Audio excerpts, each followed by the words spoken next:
여러분 안녕하십니까? GTN 뉴스입니다. 시민들의 접근이 쉽지 않아 그동안 성체 같다는 지적을 받아온 광주시청이 친숙한 시민공간으로 바뀌고 있습니다. 광주시는 지난 9월 11일부터 자전거, 공 등 어린이 놀이용품을 대여하고 있으며 주말 기준 130여 가족이 이용했습니다. 또한 야외광장은 잔디밭, 아름드리 소나무 정원 등이 조성돼 녹색 쉼터로 활용되고 있으며 최근에는 한중일 청소년 교육관광 포럼 환송 만찬과 기아차와 함께하는 초록여행 광주 전남권역 확대 선포식이 개최되는 등 공식 행사 장소로도 친숙해져 가고 있습니다. 한편 광주시는 시청사 리노베이션을 통해 1층 시민홀과 야외광장을 소통, 학습, 문화 등 시민공간으로 재단장하고 있습니다. 광주시는 올 하반기 전기자동차 민간보급 사업으로 40세대를 보급키로 하고 대상자를 모집합니다.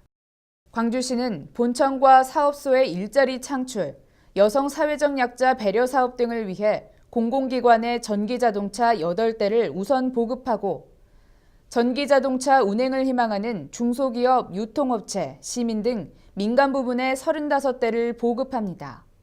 광주시는 차량 한 대당 보조금 2천만 원을 전기차 제작 판매사에 지원하고 완속 충전기 한 대를 설치해 줍니다. 신청은 오는 11월 3일까지 광주시 자동차 산업과로 직접 방문 접수하면 됩니다. 광주시는 가을철에 주로 발생하는 쯔쯔가무시증, 신증후군 출혈열, 렙토스피라증 등 3대 발열성 질환에 감염되지 않도록 각별한 주의를 당부했습니다. 광주 지역 발열성 질환자는 2011년 178명, 2012년 283명, 2013년 504명 등으로 증가 추세를 보이고 있으며 올 9월 말 현재 19명이 발생한 것으로 나타났습니다.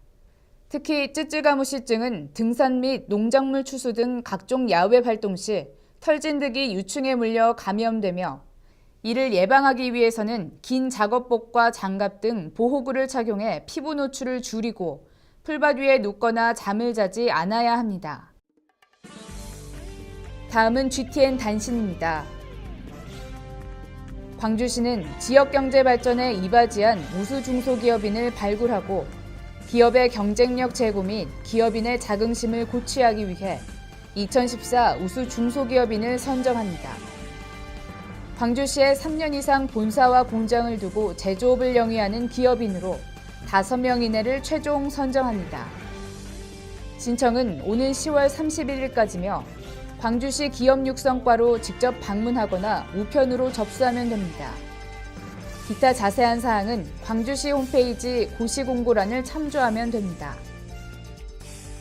광주시는 대학생들의 학자금 대출에 따른 교육비 부담을 덜어주기 위해 2014년도 2학기 대학생 학자금 대출 이자를 지원합니다. 한국장학재단으로부터 2014년도 2학기 든든 학자금 또는 일반 상환 학자금 대출을 받은 경우 학생이 부담하는 1년분 이자 2.9%를 지원합니다. 현재 광주시에 1년 이상 주소를 두고 광주시 소재에 재학 중인 대학생은 신청 가능하며 대학원생은 지원에서 제외됩니다. 신청은 오는 11월 11일까지 각종 서류를 구비해 광주시 청년인재육성과로 직접 방문하거나 팩스 우편 등으로 접수 가능합니다. 광주시 소방안전본부는 안전광주 이야기꾸러미 작품을 공모합니다. 이번 공모 주제는 생활 속 안전사고 사례와 예방법으로 화재, 구조, 구급 등 119 소방활동과 직간접적으로 관련된 내용입니다. 포스터, 글짓기 등 총 4개 부분으로 나눠 진행되며 초등학생은 포스터, 글짓기, 4컷 만화 부문, 중학생은 4컷 만화, 1컷 만평만 응모할 수 있습니다. 신청은 오는 11월 20일까지 학교 또는 소방서로 직접 방문하거나 우편으로 접수하면 됩니다. 이상으로 GTN 뉴스를 마칩니다. 시청해주신 여러분 고맙습니다.